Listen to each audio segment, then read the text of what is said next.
네, 오늘은 계속해서 이 14절 말씀부터 저희가 7장 끝절까지 함께 살펴보았습니다. 계속해서 이 마가복음 7장에서는 예배의 본질이 어디에 있는지, 예배의 본질이 무엇으로부터 비롯되는지에 대해서 설명을 해주고 있습니다.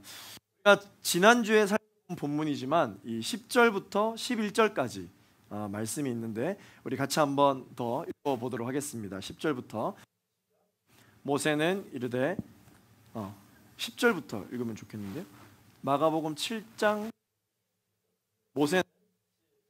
모세는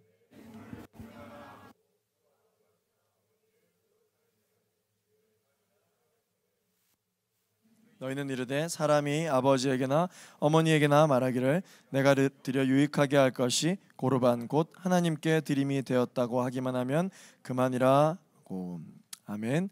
자, 여기 본문에서 나오는 고르반 있죠. 이 고르반이 무슨 말이냐면은 따라해 보겠습니다. 하나님께 드렸다. 이 고르반이라는 뜻은 하나님께 드렸다라는 뜻이에요. 그래서 예전에 이 마가복음 7장에 기록될 당시에는 고르반이 그 당시 예배자들에게 유행이었어요. 유행. 고르반했다. 이 말이 무슨 말이냐면은 내가 하나님께 드렸다. 하나님께 드렸다. 이게 이제 그들 사이에선 유행어처럼 자주 쓰는 말들이었습니다. 그렇죠. 예물은 누구에게 드리는 겁니까? 하나님께 드리는 게 맞습니다. 그러나 이 고르반을 어떻게 썼느냐? 하나님께서 이 예물을 받으실 때 그 예물이 어떤 예물이냐가 중요하시겠어요? 아니면 그 예물을 드리는 마음을 중요하게 여기셨겠어요? 예물을 드리는 마음을 중요시 여기셨습니다. 그런데 사람들은 이 마음의 중심은 전혀 없으면서 율법적으로 하나님한테 벌 받지 않기 위해서 율법에 기록된 대로 합당한 예물을 드렸다. 그렇기 때문에 나 고르반 했다 이런 거죠.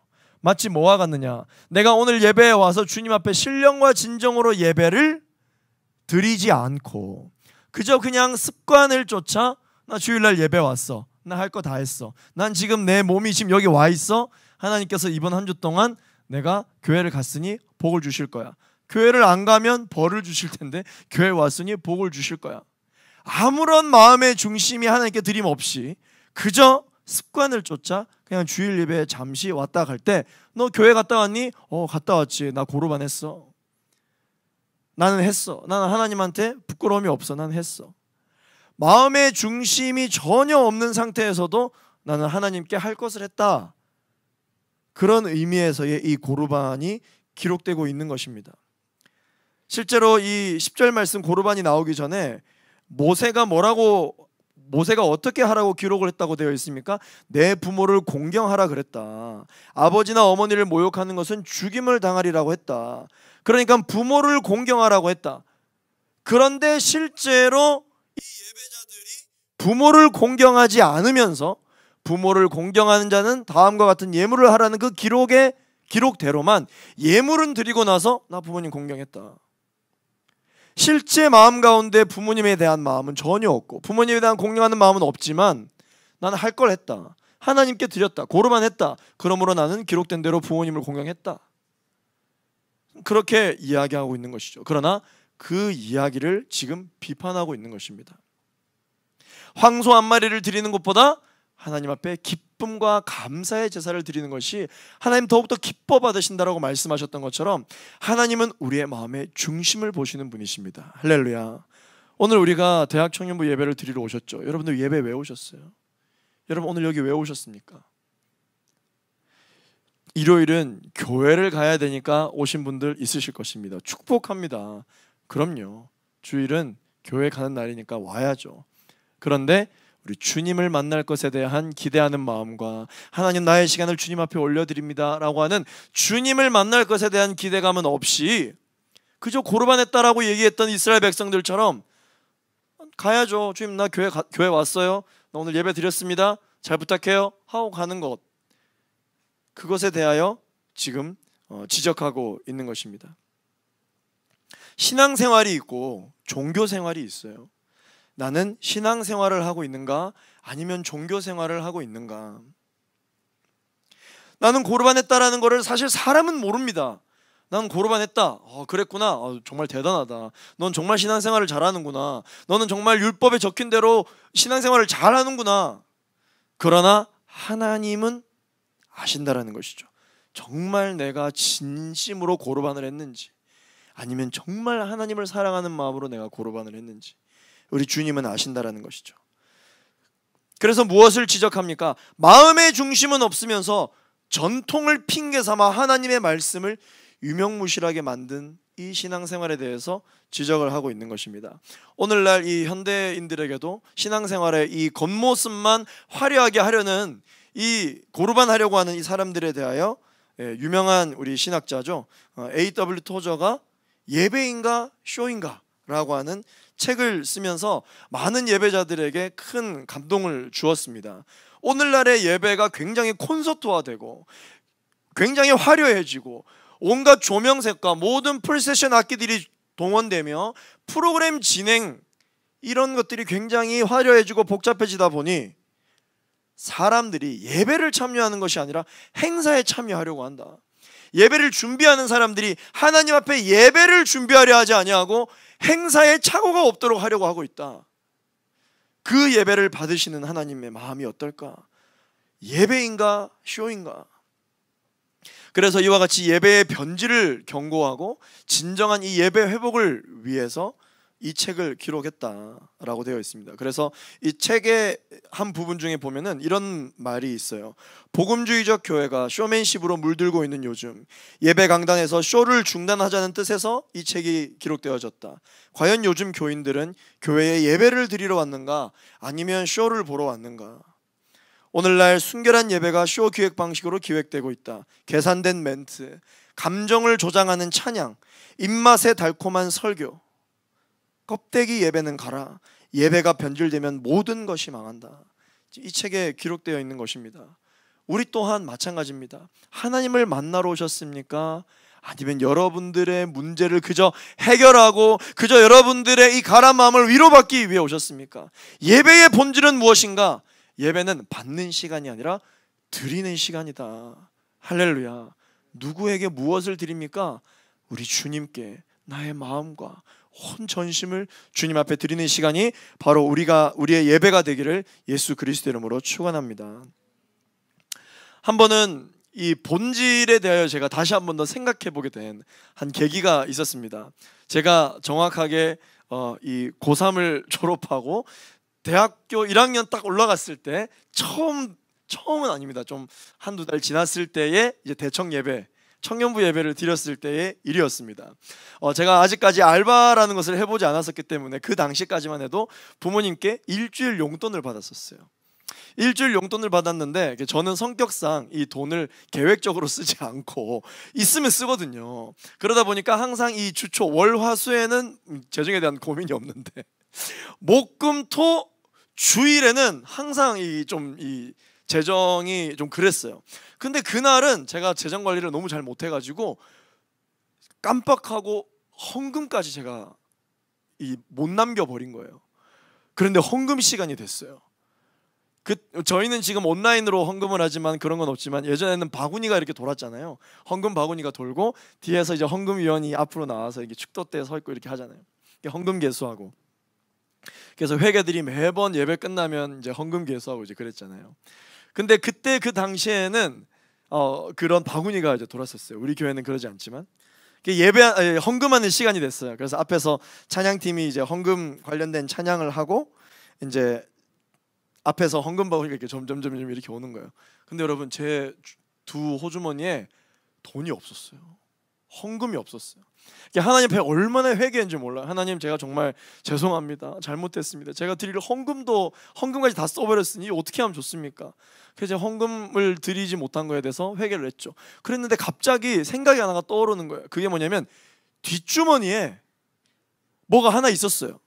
그게 뭐였냐면 교통카드가 있었어요. 교통카드. 제가 살았던 부산에서는 하나로 교통카드라는 게 있었습니다.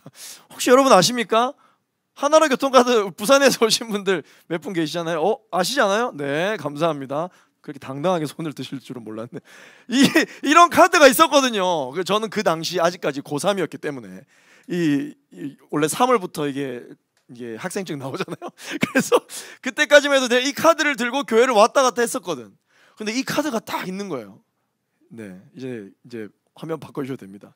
근데 제가 교회를 올 때 이 카드를 찍고 지하철을 탔거든요. 그 잔액을 알고 있어. 잔액이 정확히 280원이 남아 있었어요. 그러면 그 당시 280원이면 그 어떤 것도 다시 탈 수 없는, 이 카드는 있지만 안에 돈은 들어있지만 이 카드는 소용이 없는, 충전해야만 쓰는 280원이었어요. 근데 저는 카드만 가지고 있었지 사실 저한테는 280원이라는 게 카드로 있었던 거죠. 이거 낼까? 이런 생각이 이제 든 거죠. 근데 그 순간 어떤 생각이 들었을까요? 이거를 내면 분명히 나중에 예배 끝나고 헌금 개수할 때 회계 누나가 도대체 누가 이런 걸 냈냐, 그리고 이 안에는 버스를 한번 탈 수도 없는 굉장히 충전이 필요한 280원의 금액이 들어있는데 이걸 내는 것이 과연 맞을까? 결국 내가 준비를 안 한 내가 잘못이니까 그냥 회개를 해야지. 아주 찌질하게 이건 아닌 것 같은데, 또 한쪽에서는 아니야, 가진 걸 너가 그거밖에 없으면 그거라도 다 내야지. 그런 이 마음이 계속해서 충돌해서 막 싸우는 거예요. 여기서 바구니가 점점 저한테 오기까지 계속 싸우는 것이었어요. 제가 하나님 앞에 기도를 하려고 하고 있는데 마침 그때 이 헌금 찬양으로 어떤 찬양을 하고 있었느냐, 나의 모습 나의 소유 주님 앞에 모두 드립니다. 이 찬양이 나왔었어요. 나의 생명을 드리니 주 영광 위하여 사용하옵소서. 이 찬양이 나오고 있는 거예요. 기도를 하고 있는데 어떤 생각이 들었냐, 야 진짜 저 헌금 바구니에 내가 들어가고 싶다. 내가 들어갈 수만 있다면 저 바구니에 내가 들어가고 싶다. 내가 정말 드릴 것이, 브릿지에 이런 찬양이 있잖아요. 몸밖에 드릴 것이 없으니 내 삶을 받아주소서. 나의 생명을 드리니, 진짜 내가 들어갈 수 있다면 진짜 내가 드릴 게 이거밖에 없으니까 이거라도 드려야 되겠다. 정말 그 안에 들어가고 싶었어요. 너무 죄송한 마음은 있었지만, 그러나 들어가면 안 되죠. 네, 그러나 어떻게 할까? 하나님, 사람들은 욕할지라도 정말 제가 가진 건 이 하나로 교통카드 280원밖에 없는데 제가 이거 드리겠습니다. 사람들이 욕해도 뭐 어쩔 수 없어요. 저 이거 가진 게 이거밖에 없어요. 다음 주에는 제가 재정 관리를 잘 해서 주님께 약속했던 헌금을 드릴게요 하고 280원을 헌금 바구니에 넣었어요. 보이지 않게 손으로 철저히 가려서 넣었습니다. 예배가 끝나고 순모임을 이렇게 순장님이랑 같이 하고 있는데 저기 안에 헌금 개수실에서 갑자기 이상한 괴성이 들리기 시작했어요. 누가 막 이런 얘기가 갑자기 이제 들리는 거예요. 왜냐하면 이 봉투에다가 얼마를 써야 되는데 그 카드로 뭔가를 이렇게 증명할 수가 없으니까 결국은 그거를 따로 빼고 헌금 개수를 했다고 하더라고요. 그러고 나서 한 주가 지났습니다. 한 주가 지났는데 딱 교회에 왔는데 청년들 안에서 막 수군수군대는 소리가 들리는 거예요. 그래서 제가 왜 무슨 일 있어? 라고 이제 들어봤더니 지난주 사건 몰라? 이랬는데 무슨 사건? 이랬는데 지난주에 어떤 이상한 놈이 하나로 교통카드를 헌금 바구니에 냈대. 근데 회계하는 누나가 그걸 찍어봤다는데 280원밖에 안 남아서 쓰잘데기 없는 이런 거를 누가 냈다더라. 누군지 지금 밝혀내려고 난리가 났다 그러는 거예요. 그래서 제가 그 얘기를 듣고 그거 나야 이렇게 할 수가 없는 거예요. 그래서 진짜 도대체 누가 그런 헌금을 했냐, 제정신이 아니네 라고 하면서 어차피 제가 제 입만 닫으면 아무도 알 수가 없잖아요. 그래서 제가 그 욕에 가담을 했었습니다. 그러면서 이렇게 다시 예배를 드리고 기도를 드리는데 하나님한테 기도를 했어요.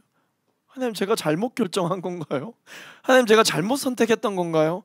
저는 진짜 뭐 다른 어떤 효율성과 다른 어떤 거 배제하고 죄송하지만 일단 그냥 280원 남아서 그냥 그거 드린 것 뿐인데, 물론 헌금으로 교회에 많은 것들을 운영하고 교회에 필요한 것들에 대하여 성도님들 헌금으로 쓰지만, 그래서 이 헌금이 아무 쓸데가 없지만 제가 진짜 잘못한 건가요? 라고 기도를 하는데 하나님께서 저에게 이해할 수 없는 이 기쁨과 평안한 마음을 저에게 주시더라고요. 아직까지도 제 모교에는 누가 하나로 카드 280원을 냈는지는 아직도 아무도 모릅니다. 오늘부로 여러분들만 알고 있어요. 네, 오늘 유튜브는 비공개로. 네. 아니에요. 네, 뭐 이미 다 지나간 일인데. 네. 그러나 지금 시간이 지나면 지날수록 그때를 생각해 보면 사람들은 욕하는 게 당연하다. 사람들은 뭐 저의 상황을 다 모르잖아요. 어떤 사람은 그랬을 수도 있어요. 웃으면서 280원밖에 없었나 보지 뭐 이랬을 수도 있어요. 근데 전 진짜 280원밖에 없었거든요. 정말 제가 가지고 있었다는 과부의 두랩돈, 정말 제가 가지고 있는 모든 것을 주님께 드렸다는 거 하나만으로도 제 안에 기쁨과 평안이 찾아오면서 그때 깨달았어요. 그래, 나는 하나님 앞에 나의 모든 것을 드렸고 하나님이 나에 대하여 평안한 마음을 주셨으니 아무리 믿는 사람이라 할지라도 사람이 나에게 뭐라 한들 내가 잘했는지 안 잘했는지는 천국 가서 확인하겠다. 그런 마음을 주신 적이 있었습니다. 그렇다고 여러분들 카드로 헌금을 하지 마시기를 네, 바라겠습니다. 14절부터 16절까지 말씀을 한번 읽어보겠습니다. 14절부터 시작. 무리를 다시 불러 이르시되 너희는 다 내 말을 듣고 깨달으라.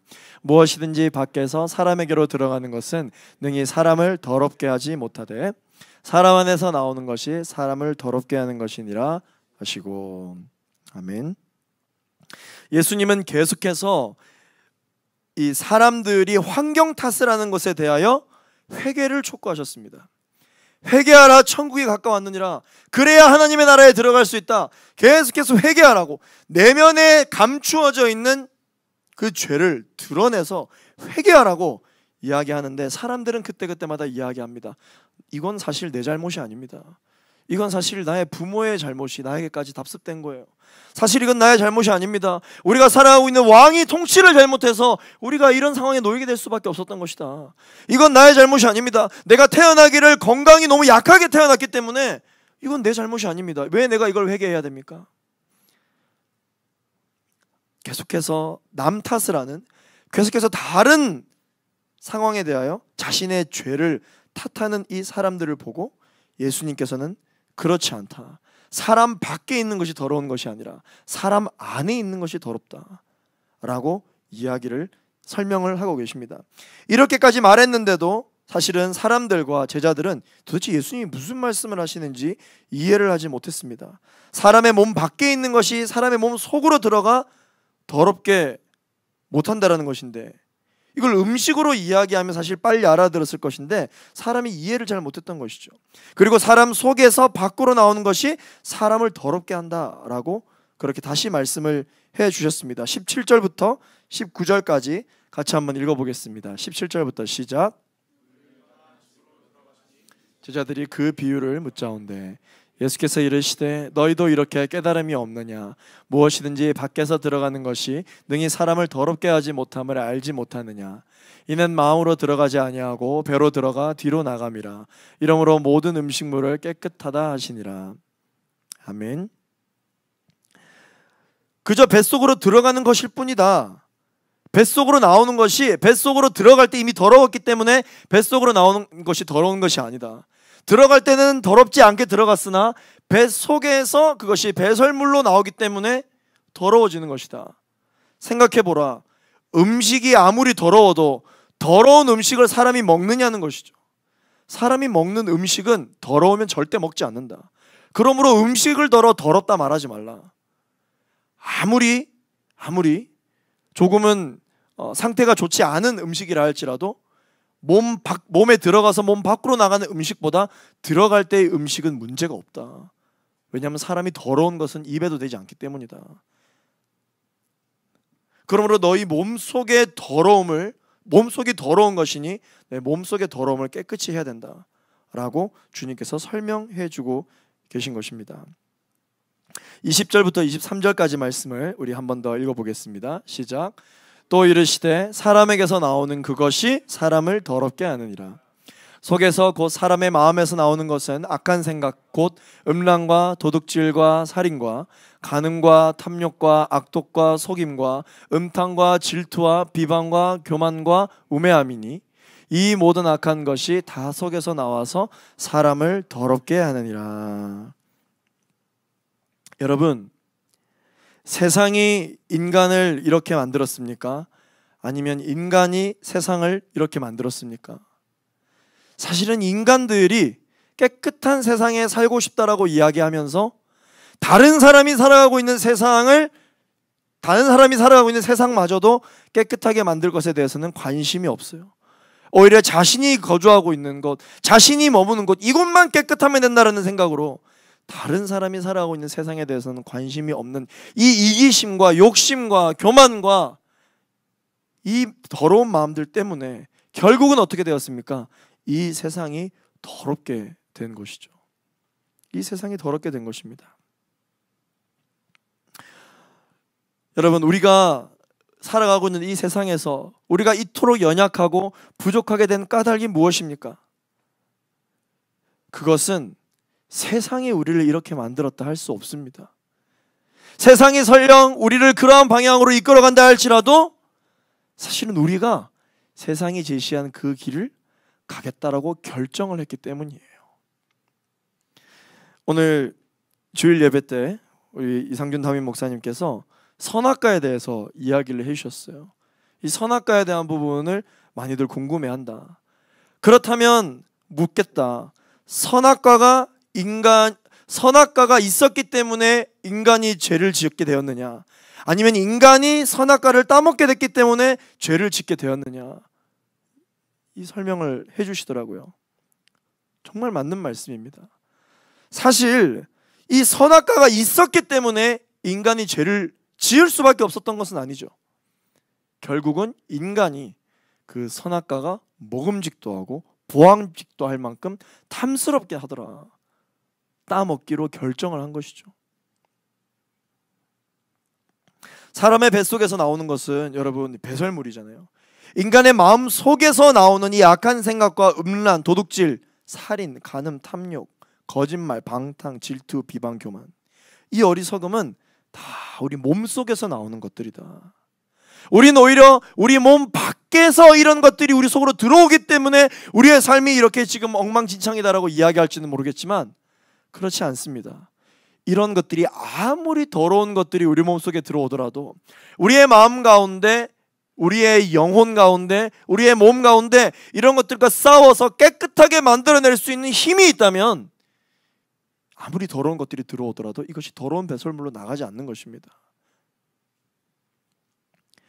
프랑스의 한 종교개혁가인 칼뱅이 이렇게 이야기한 적이 있죠. 인간의 마음은 악의 제조공장과 같다. 이 인간의 마음에 무엇인가 들어오면 악한 것이 만들어져서 나가더라. 사랑하는 우리 청년 여러분, 우리 교회에서 신앙생활하다 보면 실족하는 경우가 엄청 많아요. 사람들에게 상처받아서 내가 계속해서 이 신앙생활을 할 수 있을까라는 신앙의 슬럼프를 겪게 되는 경우가 많이 있습니다. 그러나 여러분, 꼭 이 영적 공식을 기억하세요. 여러분들을 실족하게 만든 이가 하나님이 실수해서입니까? 아니면 하나님을 믿는 사람이 실수해서입니까?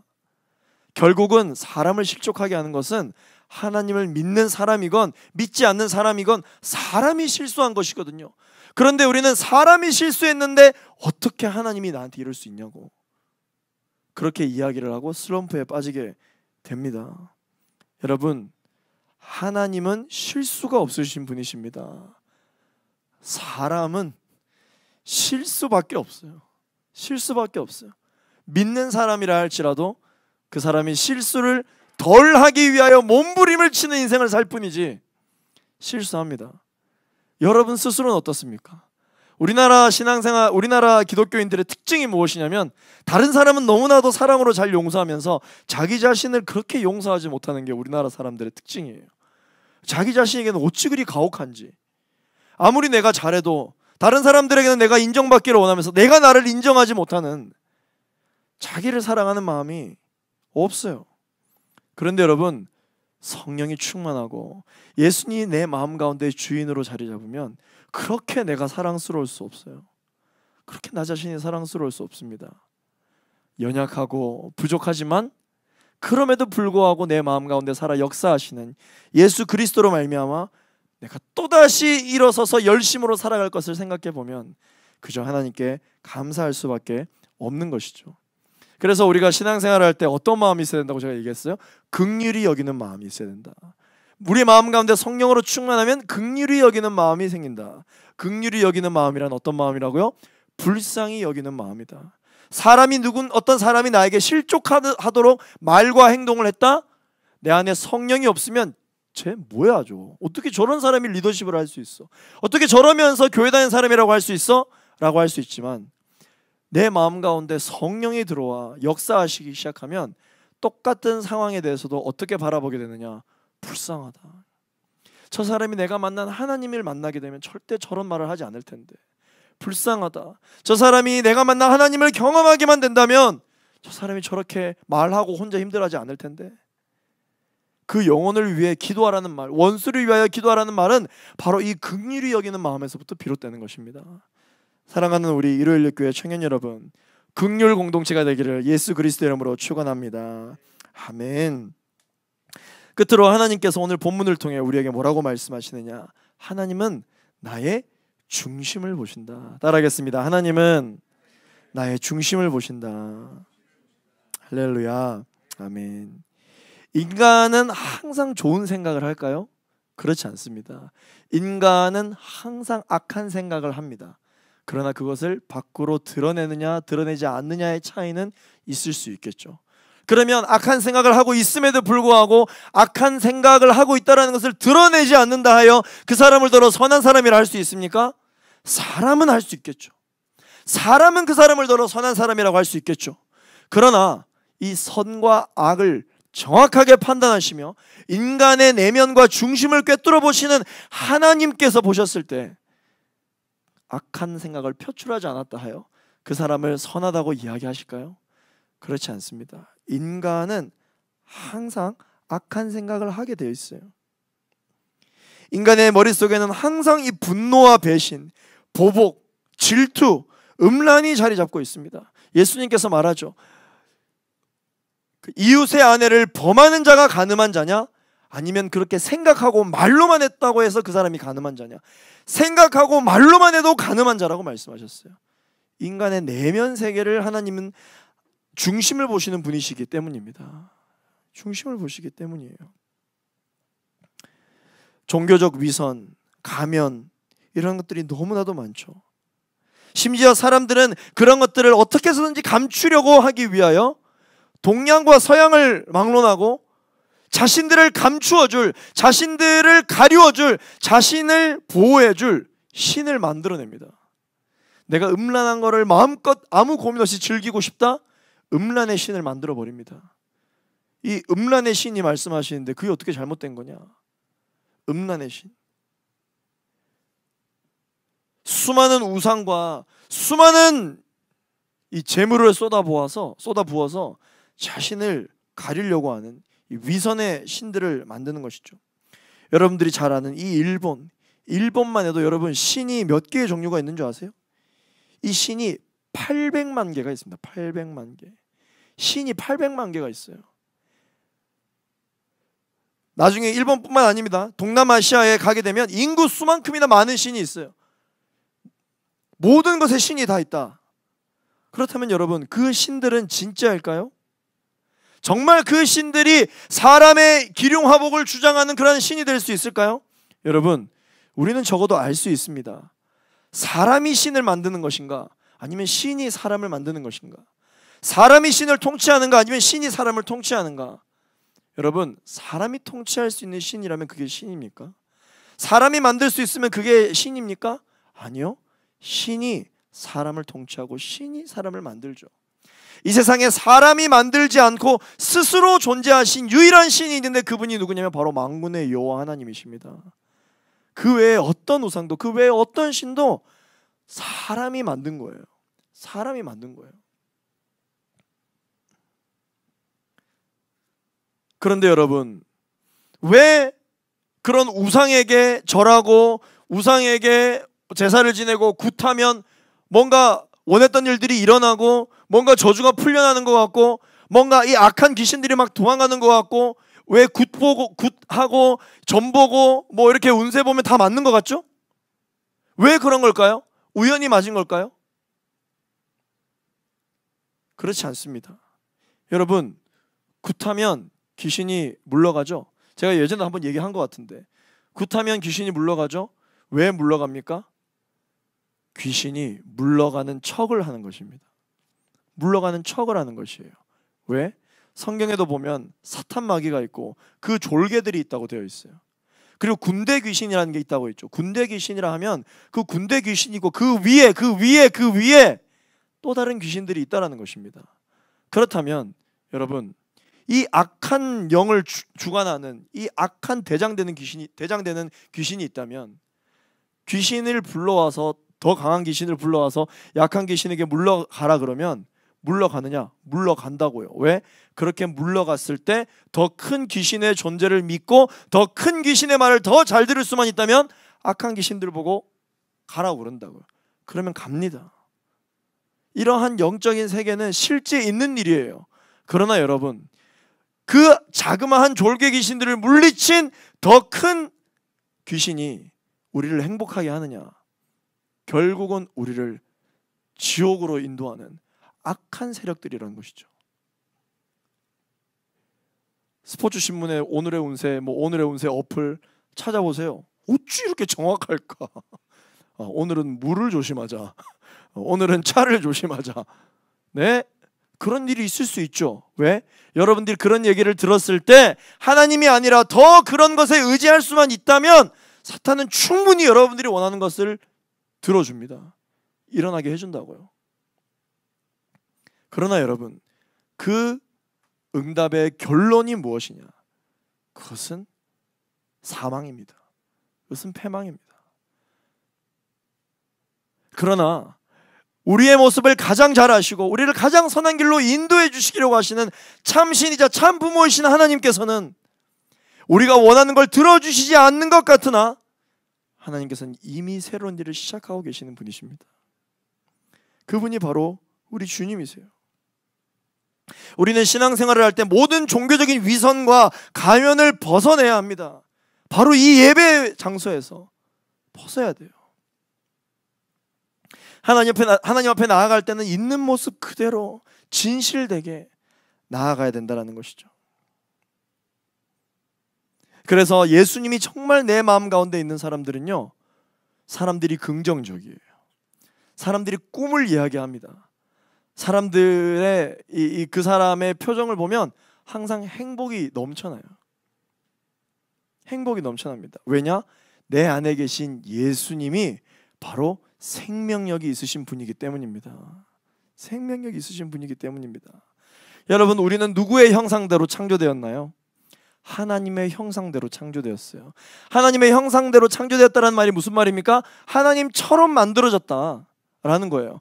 여러분들이 안 닮고 싶다고 해서 여러분들을 낳은 부모님을 안 닮을 수 있나요? 뭐 생각과 말하는 버릇과 성향은 안 닮을 수 있겠죠. 그러나 여러분들 이 외모와 눈, 코, 입, 우리 키, 때로는 부모님이 작아도 크신 분이 있긴 하더라마는 우리가 아무리 안 닮고 싶어서 노력을 해도 우리는 부모님을 닮아요. 왜냐? 우리는 부모의 형상대로 우리는 태어났기 때문에. 마찬가지입니다. 우리에게는 하나님의 형상이 있어요. 그래서 하나님 앞에 나아갔을 때 감동과 생명력과 눈물이 있는 것이죠. 바로 이것이 우리의 신앙 가운데 회복되어져야 될 하나님의 인격적인 사랑인 줄로 믿습니다. 하나님의 형상은 무엇입니까? 하나님은 어떤 분이십니까? 하나님은 태초에 천지를 창조하시니라. 말씀으로 창조하신 분이에요. 그렇기 때문에 하나님은 창조력이 있으신 분이십니다. 그러므로 하나님의 형상대로 창조된 우리에게도 창조의 능력이 있는 거예요. 창조의 능력이 있습니다. 여러분들 그런 거 경험해보지 않았나요? 예전에 이제 학창 시절 때 오늘 좀 빨리 좀 조퇴했으면 좋겠다. 오늘은 좀 야간 자율학습도 하지 않고 좀 빨리 이렇게 갔으면 좋겠다. 아침부터 이상하게 배가 아픈 것 같네. 선생님 저 배가 아픈 것 같아. 야 나 배가 아픈 것 같아. 아프다 난 아파야 돼. 아니야 아프다 하다 보면 나중에 진짜 아플 때가 있어요. 진짜 아픈 것 같아. 그래서 나는 사실 좀 편하게 집에서 쉬려고 아프다 했다가 진짜 아파서 아파지는 경우가 있어요. 여러분, 사람의 말에는 창조력이 있다. 창조력이 있다. 반대로 여러분들의 영혼에 대하여, 여러분들의 삶에 대하여 계속해서 긍정적인 말들을 한번 해보세요. 그러면 여러분, 안 일어날 일도 일어나게 되어 있어요. 그것을 과학적으로 일본의 한 교수가 과학 실험을 통해서 증명해냈죠. 이 물의 육각수가 있잖아요. 물의 결정체가 육각수잖아요. 이 물의 육각수에다 대고 물에다 대고 계속 이야기를 했대요. 부정적인 얘기. 너는 뭐 이렇게 생겼냐? 넌 진짜 못생겼다. 저주받을 것. 넌 아무 데도 쓸모없을 거야. 이런 색깔 가지고 넌 무슨 색깔을 낼 수 있니? 이 물은 아무 쓸모없는 물이야. 더러운 물, 오염된 물이야. 이렇게 저주의 말을 계속해서 했더니 여러분, 그 물의 결정체를 조사해 보니까 그 육각수가 완전히 다 깨져 있더라. 그런데 그 물에다 대고 계속해서 긍정적인 말을 해봤대요. 어쩜 이 물이 막냐? 이 물은 정말 시원하겠다. 이 물이 너무 아름답구나. 이 물, 너는 사람을 살릴 물이야. 이 물이 목마른 사람에게 먹게 되면 정말 이 물은 너무나도 좋은 물이 될 거야. 정말 쓰임받는 물이 될 거야. 너는 지금은 비록 이렇지만 앞으로 정말 엄청난 존재가 될 거야. 아름답다, 깨끗하다. 계속해서 긍정적인 이야기를 하고 물의 결정체를 봤더니 정확하게 아름다운 물의 육각수를 하고 있더라는 것이죠. 너무 신기하죠. 그런데 여러분, 인체는 뭘로 구성되어 있습니까? 70~80%가 물로 되어 있잖아요. 여러분 마음 가운데 긍정적인 말들을 계속 하세요. 나는 용감하다. 나는 할 수 있다. 나는 하나님의 능력으로 창조되었다. 내 안에 하나님의 형상이 살아 숨쉬고 있다.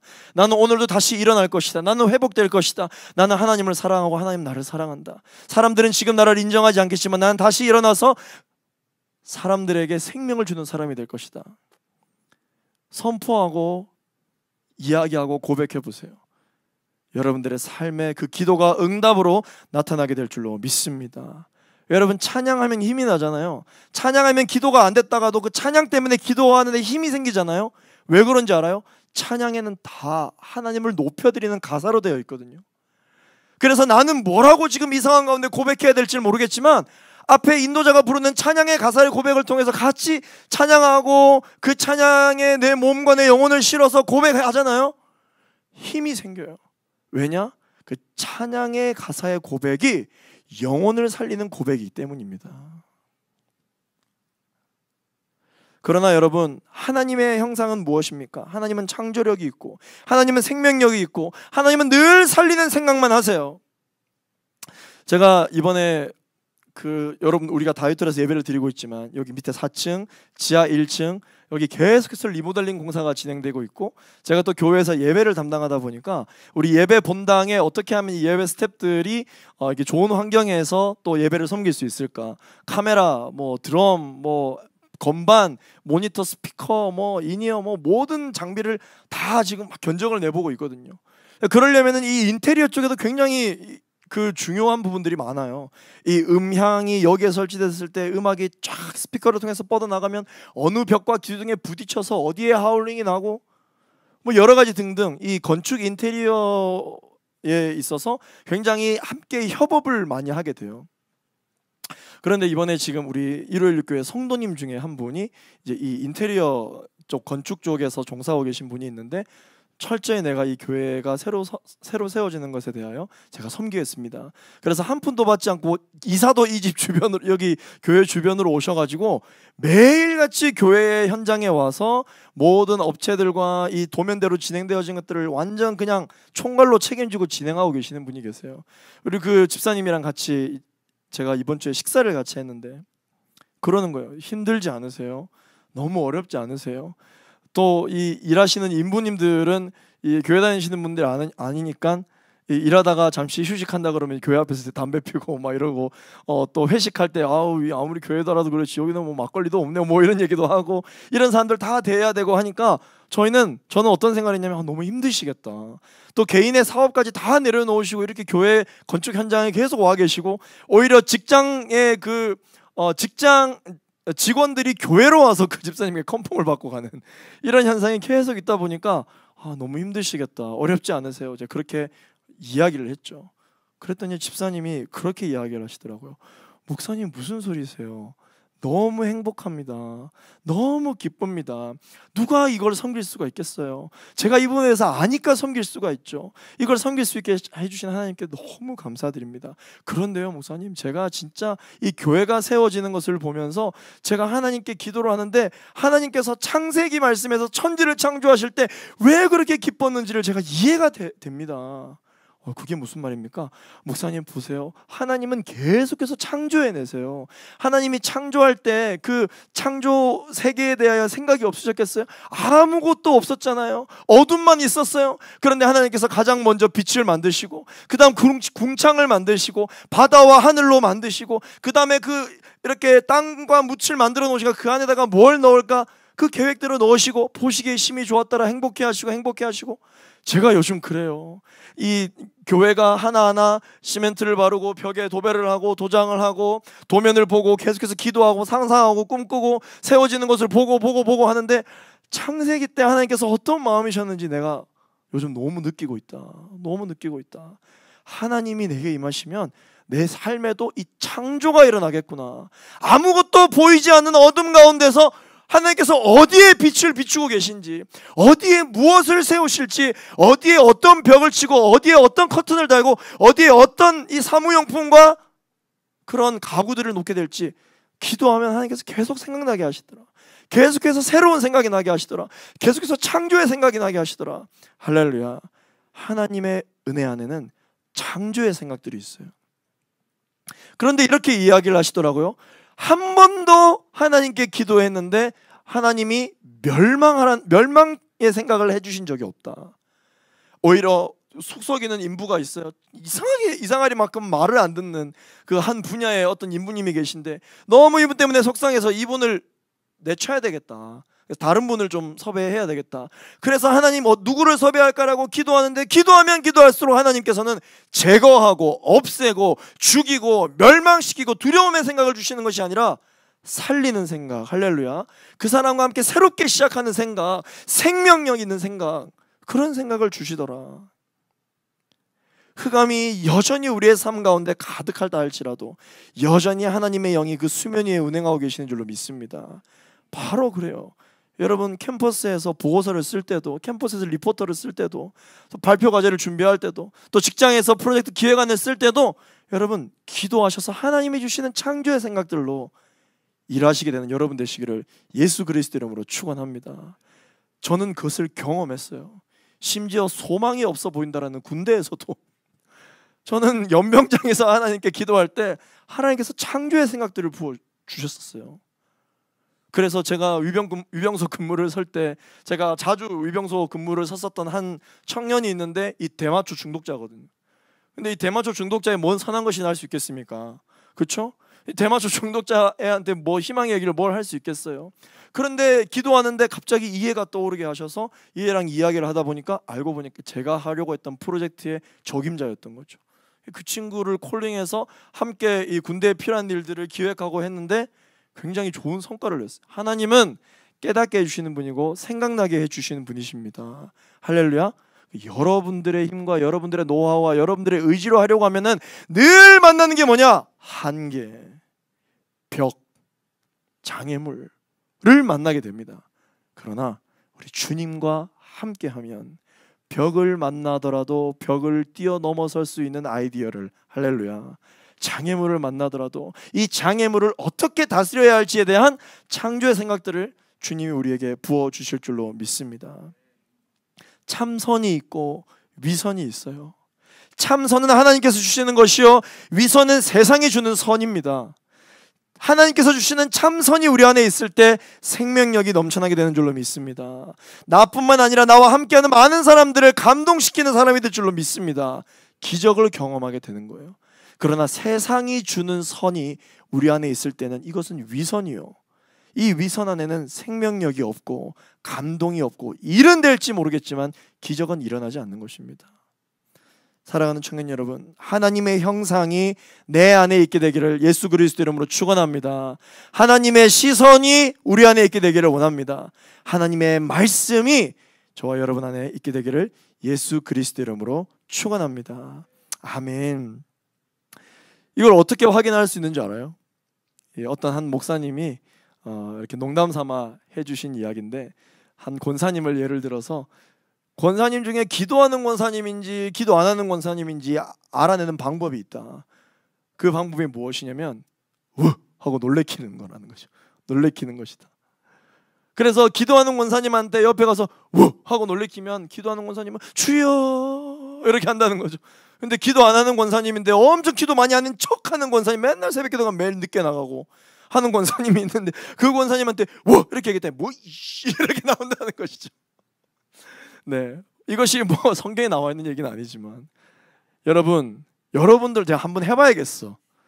한 번씩 여러분들 뒤에서 이렇게 얘기했는데 주의 안 하고 이렇게 육두문자가 나온다든지 그런 사람이 있는지 없는지 한번 테스트를 해봐야 되겠네요. 하나님께서는 우리의 마음의 중심을 보는 분이십니다. 우리가 주님 앞에 예배하러 나올 때 하나님 앞에 전심의 예배를 올려드릴 수 있는 우리 모두가 되었으면 좋겠습니다. 하나님에게는 특징이 있어요. 그게 무엇이냐면 태초의 창조 때에도 그랬던 것처럼 모든 어둠 가운데 빛 한 줄기를 내어주시는 분이세요. 아무리 어둠이 있다 할지라도 그 어둠이 많다고 해서 많은 빛이 필요한 게 아니죠. 많은 어둠을, 깊은 어둠을 밝게 만들기 위해서는 작은 불빛 하나면 충분한 것입니다. 여러분들에게 보여주려고 오늘 우리 신범이가 다이소에 가서 초를 사오라 그랬더니 소원성취 22호 세화양조. 고마워요. 내가 아주 어디서 쓰는 건지 모르겠지만 불을 다 꺼주시면 감사하겠습니다. 어휴, 큰일 나겠다. 네, 라이터 너무 무서운 거 사왔어요. 짐승 용량. 네, 다 꺼주세요. 전부 다. 네, 여기 앞에 불도 꺼주시고. 네, 어떤 청년들 중에 이제 그런 이야기를 하는 사람이 있었어요. 교회에서는 뜨겁게 예배를 드리는데 집에만 가면 그대로다. 너무 이 영적인 갭 차이가 크다. 여전히 내 삶 가운데는 어둠이 드리워져 있고 여전히 내 삶에는 빛 한 줄기 비춰지지 않고 있다. 내 삶 가운데 드리워져 있는 이 어둠을 해결하려면 웬만한 빛으로는 해결될 수가 없다. 이 모든 어둠을 물리치고도 남는 엄청난 빛이 내 안에 임해야만 내가 다시 살아날 수 있을 것 같아요. 어떻게 하면 그 많은 빛을 라고 이야기하는 청년들이 있습니다. 그런데 여러분, 이 말은 더 확장시켜서 이야기하면 어떻게 하면 교회가, 어떻게 하면 크리스찬이 세상에서 빛의 자녀로 살아갈 수 있느냐라는 것입니다. 여러분, 교회는 이 세상 사람들을 다 수용하고도 남는 많은 교회가 세워지면 모두가 구원을 받을까요? 이 모든 세상의 70억 인구를 다 수용하고도 남는 엄청 큰 교회가 나라마다 있다면 모든 인류는 구원을 받을 수 있을까요? 참 신기한 것은 하나님이 모든 인류의 구원을 누구를 통해 행하시려고 하시느냐? 몇 명을 통해 하려 하실까요? 따라 하시겠습니다. 한 사람이에요. 한 사람이면 충분하다고 말씀해 주십니다. 여러분들 일요일육교회 대학 청년부죠. 우린 부흥에 관심이 많아요. 왜냐? 이제 교회를 개척했으니까 빨리 이 빈자리를 채워서 내려가고 싶어요. 본당으로. 저 역시 마찬가지입니다. 그런데 여러분, 중요하지가 않아요. 아무 중요하지가 않아요. 그렇게 내려가서 고루만 하면 뭐합니까? 하나님이 우리의 영광을 안 받으시면 우리는 그냥 사람 많이 모이는 모임이 될 수밖에 없어요. 그런데 이 자리에 정말 하나님이 궁금한 게 무엇인지 정말 궁금해하는 청년 한 사람이 있으면 그 청년을 통해 불이 다 옮겨 붙는 줄로 믿습니다. 한 사람이면 충분한 거예요. 한 사람이면. 비록 지금 이 예배당이 불을 다 껐기 때문에 너무 어둡죠. 물론 TV에서 빛이 나오고 있기 때문에 어느 정도는 여러분들 밝을 거예요. 물론 이 장소를 모두 다 비추고도 남는 촛불의 개수만 있다면 너무 좋겠지만 촛불이 하나밖에 없습니다. 그러나 여러분, 이 촛불 하나가 결국은 여기에 앉아있는 우리 모두를, 심지어 저 끝에 앉아있는 우리 청년들도 우리들의 마음을 따뜻하게 만들어주고 긍정적인 생각을 하게 하고 예쁘다는 생각을 하게 하고 마음이 평온해진다라는 생각을 하게 하는 거죠.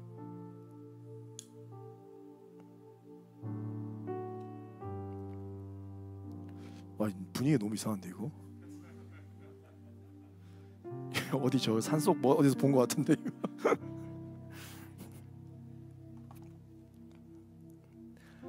찬양 가사 중에 그런 찬양이 있거든요. 작은 불꽃 하나가 큰 산을 태우듯이 내 주위 사람들 그 불에 몸 녹이듯이 주님의 사랑이 같이 한 번 경험하면, 이런 찬양이 있어요. 여러분, 여러분들이 하나님께서 여러분들의 마음에 그 굳은 심지에 불을 붙여주신 작은 불꽃 하나하나입니다. 이 불에는 특징이 있거든요. 어떤 특징이 있냐면, 제가 지난번에 하나님의 역사하심을 히포스타시스를 설명해 드렸죠. 1 더하기 1은 2가 아니고 50 더하기 50이 100인데 우리의 삶 가운데 기적이 일어나려면 하나님의 계획, 하나님의 능력 100%, 하나님의 능력 50%와 나의 믿음 50%가 있으면 100% 기적을 경험한다. 어떤 그런 수치의 개념이 아니라고 했죠. 휘포스타시스, 상보성의 원리. 하나님은 이미 나를 향한 온전하고도 완전한 계획하심을 가지고 있다. 이미 기적을 일으킬 만한 모든 계획을 가지고 계시다. 이제 필요한 것은 나의 전적인 믿음, 100%의 믿음이 있을 때 그 기적은 일어나게 될 것이다. 이 불이 바로 그런 특징이 있어요. 제가 초를 하나 더 가지고 와서 불을 붙이면 이 불이 절반으로 줄어들어야 되잖아요. 근데 불이란 건 그렇지 않아요. 불이 지금 100%의 불꽃을 내고 있다면 아무것도 없는 0%의 초가 옆에 붙잖아요. 또 100%가 돼요.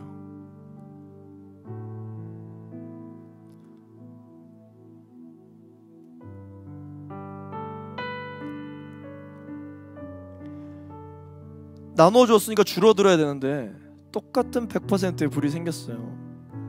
이 불이 이런 거예요. 여러분들이 하나님께서 여러분들을 불꽃으로 세워주신 줄로 믿습니다.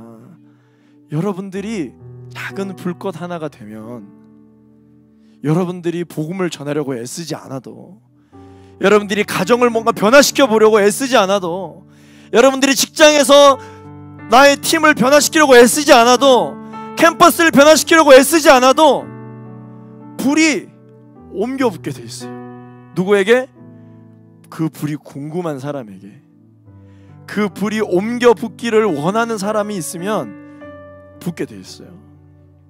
사랑하는 청년 여러분, 여러분들 마음 안에 성령의 불이 있습니다. 이 성령의 불은 절대 꺼지지 않아요. 사람의 붙인 불은 쉽게 꺼져요, 시간이 지나면. 그런데 장인이 붙인 불은 불이 잘 안 꺼져.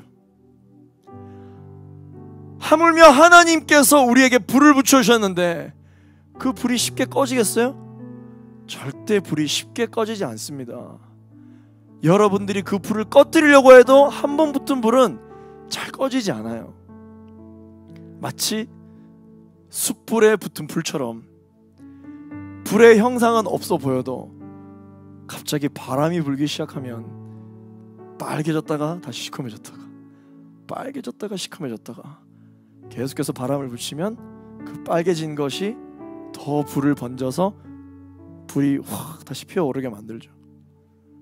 또 그 불을 키우려면 어떤 방법이 있습니까? 기름을 부으면은 불이 완전히 크게 붙잖아요.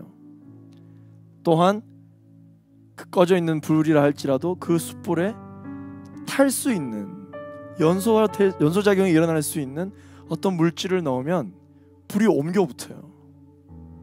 사랑하는 청년 여러분, 여러분들의 마음 가운데 붙여주신 그 성령의 불을 지켜내시기를 예수 그리스도 이름으로 축원합니다. 지켜내는 척 고르반 하면 하나님이 그 불을 인정해 주지 않아요. 그러나 여러분, 이 불을 지키기 위하여 애를 쓰고 몸부림을 치잖아요. 성령의 바람이 우리에게 불어오게 되어 있습니다. 성령의 기름을 주님께서 부어주십니다. 하나님께서 마른 나의 마음을 태워주십니다. 할렐루야. 작은 불꽃과 같은 우리 인생 하루하루가 한 명 한 명이 되기를 예수 그리스도 이름으로 축원합니다. 적어도 우리 대청에는 40개 이상의 불이 있잖아요. 충분합니다. 이 불로 이 분당 땅을 다 태우고도 남아요. 할렐루야. 아멘. 성령의 불로 이 분당 땅을 새롭게 할 수 있는 우리 모두가 되기를 예수 그리스도 이름으로 축원합니다. 함께 이 시간 우리 말씀을 기억하면서 한번 기도하겠습니다. 좋으신 하나님, 내가 말로만, 내가 입으로만 고르반 하였다고 습관처럼 이야기하였습니다. 이제는 그것이 습관이 아니라 정말 내 삶의 고백이요, 내 삶의 주님 앞에 전심으로 나아갈 수 있는 그러한 고백이 되게 하여 주시옵소서. 하나님께 드렸다, 하나님께 드렸다, 하나님께 나의 습관을 쫓아 종교적으로 드리는 것이 아니라 하나님 앞에 내 몸과 내 마음을 주님 앞에 드릴 것이다 고백할 수 있는 우리 모두가 되게 하여 주시옵소서. 내가 주님 앞에 드릴 것이 뭐가 그렇게 많습니까? 나는 주님 앞에 드릴 것이 그렇게 많지 않습니다. 그러나 주님 원하신다면 내가 가진 모든 것을 주님 앞에 드림으로 말미암아 나를 태워주시고 나뿐만 아니라 나의 모든 동역자들과 나의 모든 이웃들을 태워주실 줄로 믿습니다. 주님, 나에게 붙여주신 그 작은 성령의 불이 활활 타오르게 하여 주시옵소서. 성령의 불로 임하여 주셔서 주님, 내가 비록 작은 불꽃을 가지고 있으나 큰 산을 모두 태울 정도로 나를 사용하여 주시옵소서.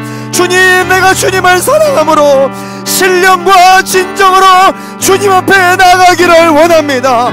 깨끗하고 정결하고 거룩하게 나가기를 원하오니 주님, 나를 사용하여 주시옵소서. 주여, 몸으로 주갑심하여 기도하겠습니다. 주여.